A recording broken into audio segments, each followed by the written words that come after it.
Welcome back, trainers, and what a day for news in Pokemon Go.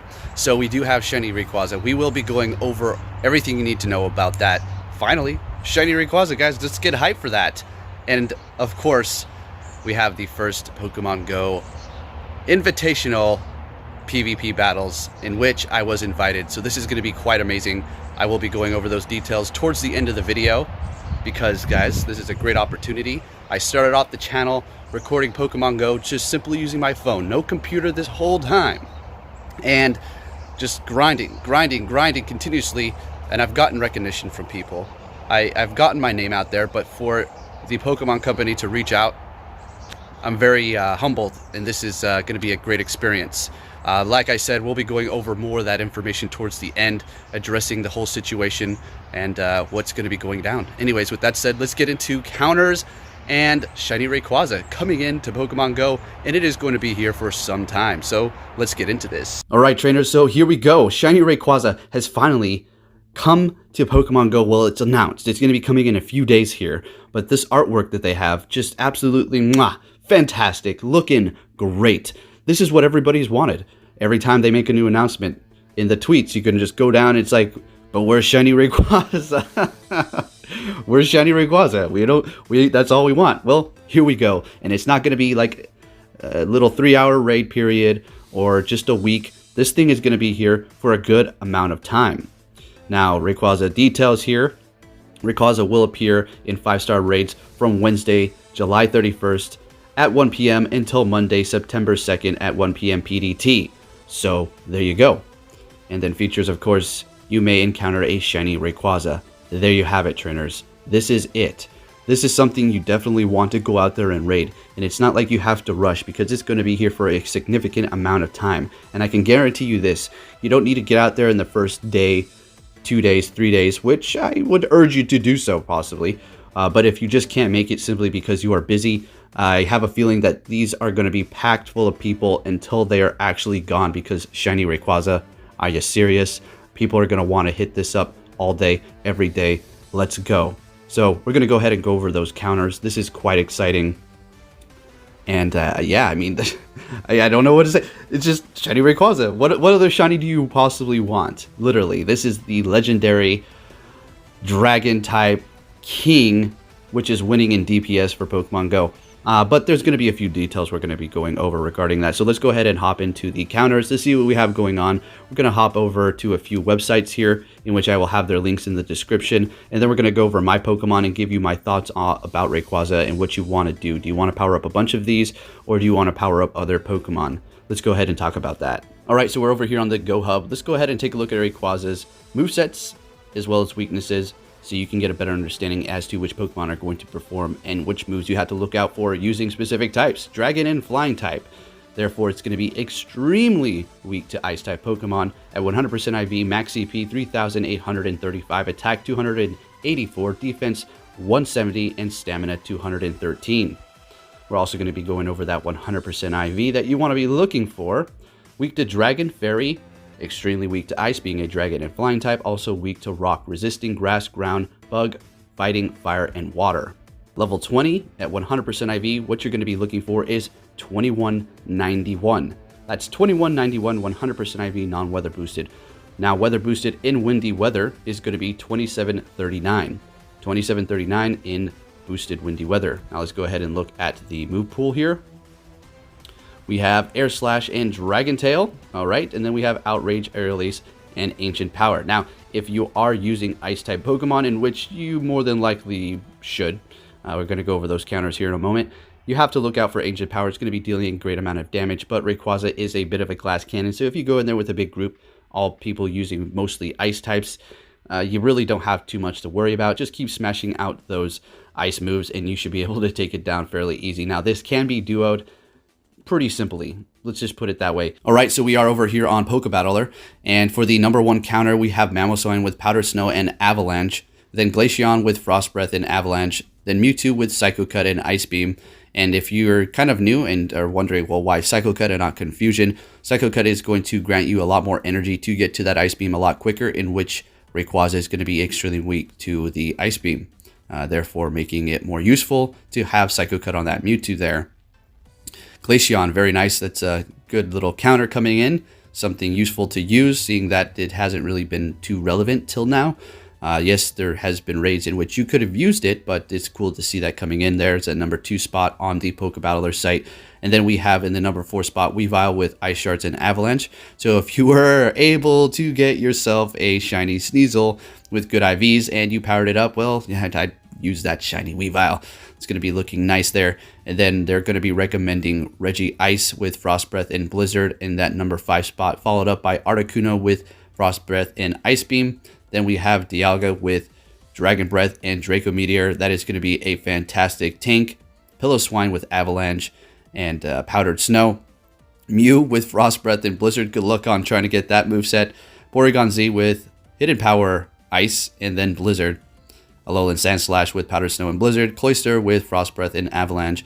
And then we're just going to kind of stop at the Wellrin there. We have Garchomp with Dragon Tail and Outrage. Lapras, Legacy moves, Frost Breath and Ice Beam if you were able to get quite a few of those during that raid day. And then Wellrin with Frost Breath and Blizzard. Alrighty, so let's go ahead and check out another site and see what they're going to be recommending. Alright, so now we're over here on Game Press and we have, of course, Mamoswine in that number 1 spot, Powdered Snow and Avalanche. Then this time it's going to be Weavile in the number 2 spot with Ice Shards and Avalanche. Then Glaceon, Ice Shards and Avalanche. Mewtwo, Psycho Cut and Ice Beam.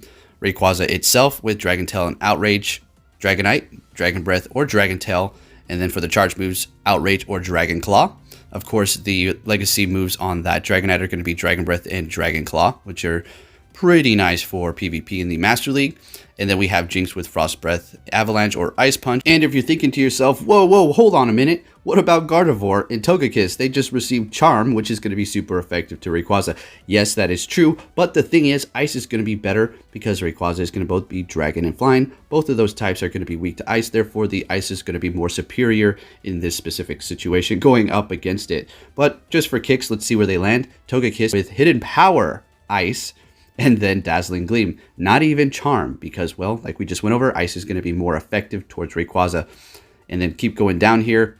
Finally, we have Gardevoir and that 23 spot with Charm and Dazzling Gleam. That's not to say it's going to be a horrible pick or anything like that, but Ice is going to be the better choice to go up against it, seeing that it's going to be 4 times effective in that situation with those Ice moves. But on the other hand, if you're using Gardevoir, you will have that resistance with that Outrage as well as that Dragon Tail. Therefore, you'll be able to last a little bit longer. So if you're trying to preserve some potions, as I know a lot of you need to do so because of the Team Rocket stops, then you just may want to go in there with possibly Fairy types. But look out for Togekiss because it will be weak to that Ancient Power on Rayquaza. Alright, now let's go ahead and look at my counters here and discuss Rayquaza. Where does it stand as a pure flying attacker? Where does it stand as a pure dragon attacker? Well, it is going to be the best dragon attacker, as a matter of fact, with Dragon Tail and Outrage. But the thing you need to remember, it is a bit glassy, and also, most dragons are going to be dual typed with flying. Therefore, they're just going to simply be weaker to ice. So it can get outpaced by the ice types going up against other dragon types, depending on what you're going up against. If it's Latios and Latias that have just that dragon typing, obviously they're psychic type as well, but psychic type is not going to be weak to ice nor dragon, therefore making Rayquaza the ideal counter to go up against it, or possibly even Togekiss and Gardevoir. But as far as it stands for that, it's going to be something you want to invest in for sure. If you have the resources, if you have the Stardust to just, power them up. And remember, we're going to be getting that Stardust event very soon. Now, as far as a pure flying type attacker, what can we look at being the best? Well, that's going to be Moltres, of course, and it's going to be actually outpaced by Honchkrow and a few others, just because of the specific moves that Rayquaza is learning here. But that's all right. It is going to be a fantastic dragon attacker, so just take that in mind and just go out there and try to find yourself as many of these shinies as you possibly can. So for the counters here, I do have the Ice, Dragon, and Fairy pulled up. All the dragon types are going to be towards the top here, and then we have the Togekiss there. But what I'm more concerned about, let's just go ahead and get rid of the Fairy and Dragon. Let's just go with Ice. Let's just see what we have going on here. So I do have a nice team of Mamoswines. Don't have them all completely powdered up. We do have Powdered Snow and Avalanche on all of them. Let's go ahead and see here. And then we have Weavile. I need to change that Feint attack right about now to Ice Shard. There we go. And then we have this one, Powdered Snow and Avalanche. And then Articuno, which I don't plan on using there. Extremely weak to Ancient Power. And here we have more information regarding the International PvP Pokemon Go Tournament Invitational. This is quite exciting here. And wow, what an honor if I'm actually able to go up against Junichi Masuda, director of Gamefreak. That is going to be quite an honor, and I would say pretty nerve-wracking for me as well. And then we have Shigeki Morimoto, game designer of Gamefreak. So guys, this is a little bit beyond me. Not beyond me, I'm just so excited and so honored to have this opportunity for them to reach out to me amongst the thousands of other people who play this game, other opportunities for people to go in here. They actually reached out to me. So thank you, Niantic. Thank you, Pokemon Company International. This is a great opportunity, and I will do my best. And I know there's a lot of players out there who are fantastic in PvP.